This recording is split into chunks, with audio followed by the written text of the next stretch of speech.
Hey, g'day folks, Ian here. I want to try and talk about a few things about my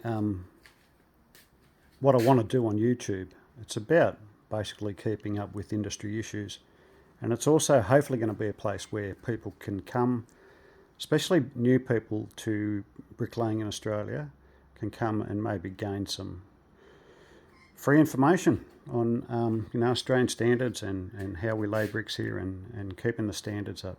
I'm pretty passionate about bricklaying, and I don't want to see it slip. I'm not saying it is slipping, but some of the builds I've seen are really disgusting, and that's the quality of the way it's been left, I suppose, the finished product.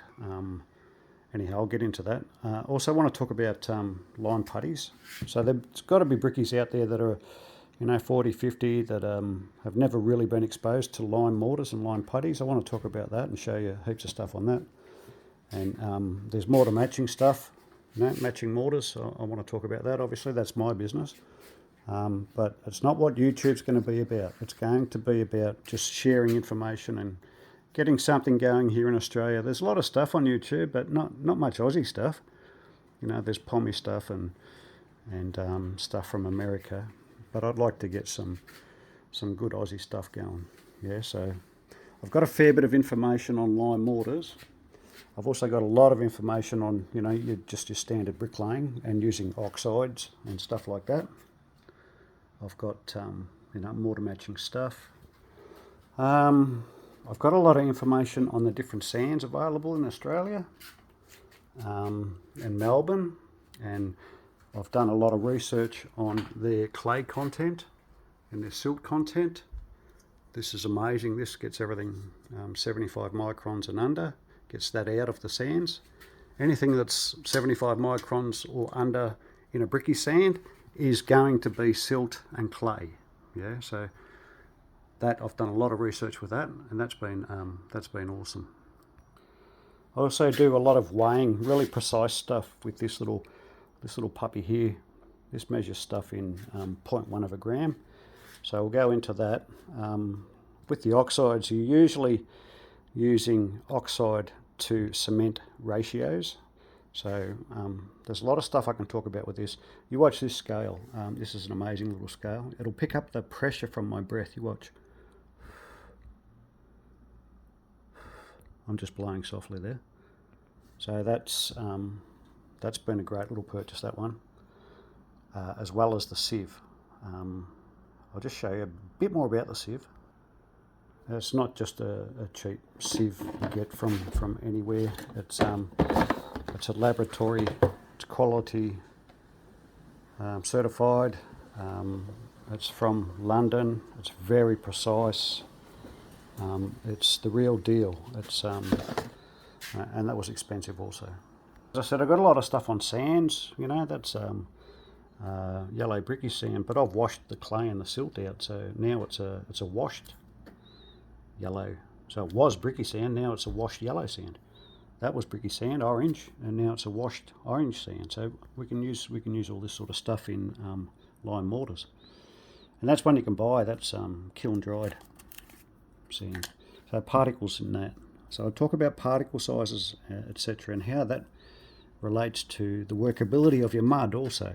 So I found the yellows at the moment to be the most well-graded sands. I'll talk about all that sort of stuff and give you information on that and how it can improve your mud, your workability. These containers have got just about every sand you can buy in Melbourne. All had the silt and the clay washed out. I've got beige, ivory, wash sands, ivory, what else have I got? Yellows, a mucker, there's a mucker there. And I look at all those sands in detail. For instance here, what I've got here, this is the dried sediments of silt and clay that have come out of a yellow bricky sand. I don't know if you can see the texture on that. At the back of that is the silt, and you can look up silt and work out what silt is yourselves. Just do a search on the internet.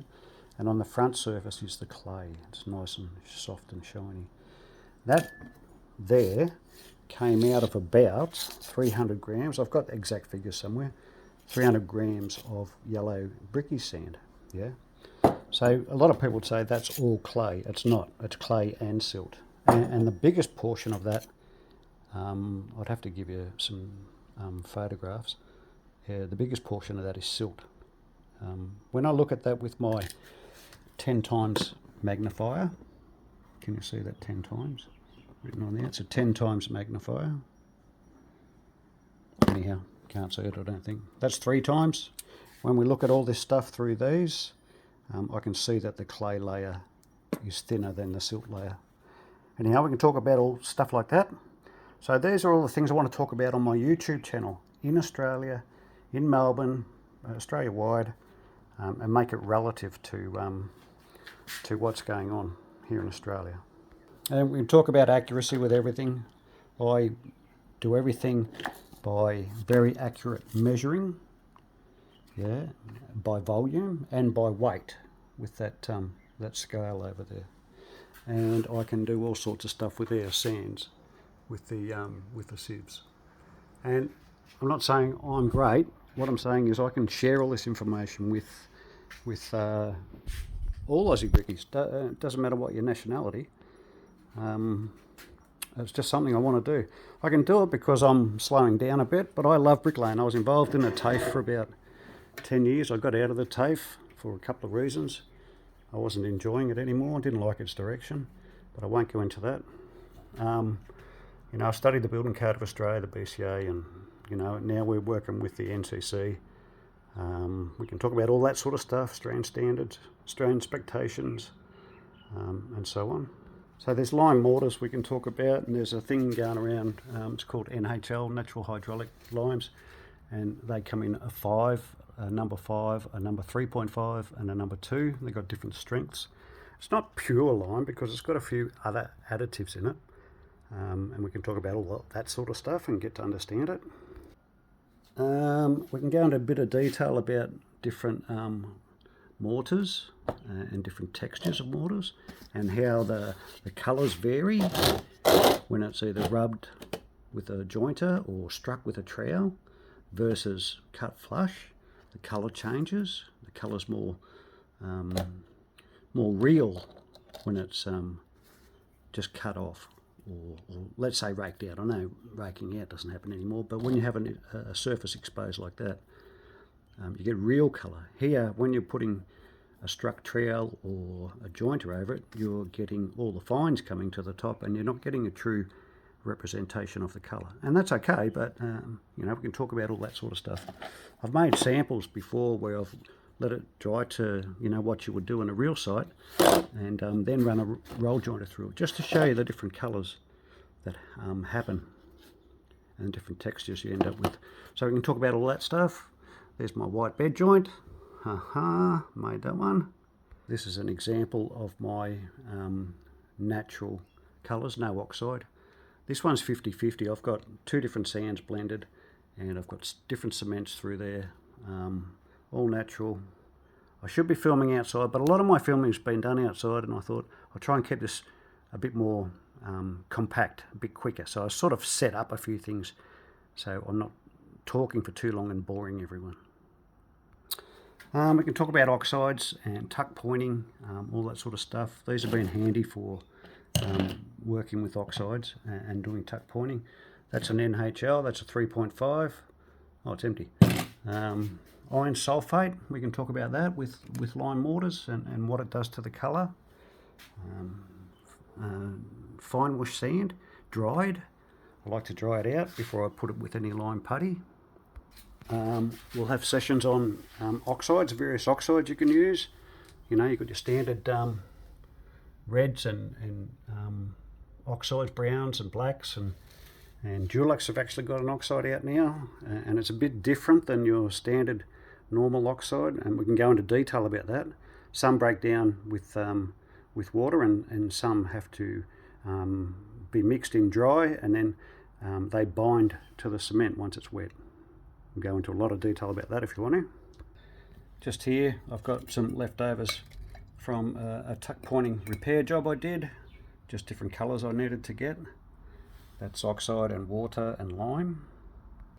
Oh, this one might be interesting to people. A lot of people probably, well, especially the older brickies, probably heard of fly ash, but never really known what it is or what it looks like. We can talk about fly ash in some detail.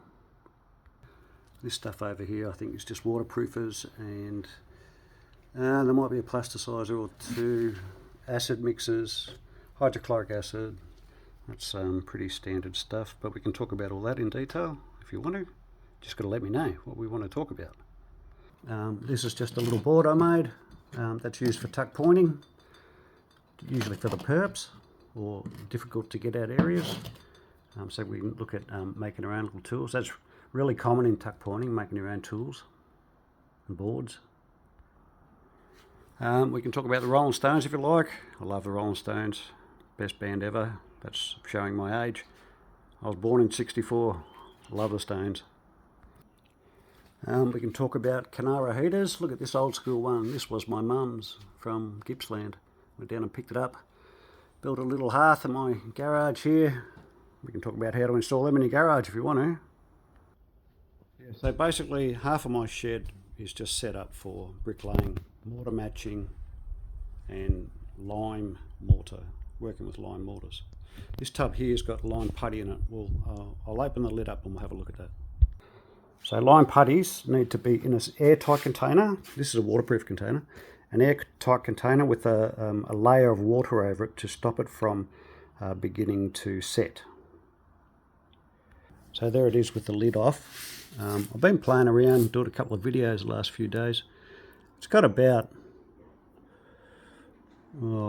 probably 20 ml of water over the top of it. It's fairly loose up the top here, fairly powdery. Oh, not powdery. It's fairly. It's not dense, but down the bottom here, let's have a look. I'm going to have to pause and go and wash my hands after this. Down the bottom, like it's really, look at that. That's dense. And that's what you work with. You mix that with some washed sand, fine washed sand and stuff. And that's pure lime, putty, and that's the real deal when you're working with Heritage and the National Trust on their properties. So we can talk about and learn about all this. I think this is really good for some of the older brickies who are thinking, what else can I do? And it's fascinating stuff. We can go into lime putties and lime mortars and in a lot of detail. Anyhow, I'm going to have to try and stop this with my left hand. So I'm just using my phone. I'm not using anything else. No GoPros or anything. Hang on. Alright, I'm back. I just went and washed my hand. But I'm going to have to end this video here. And there's going to have to be part 2. I keep getting phone calls and I have to answer them. And I can't while I'm recording. So this is the end of part 1. Part 2 coming up.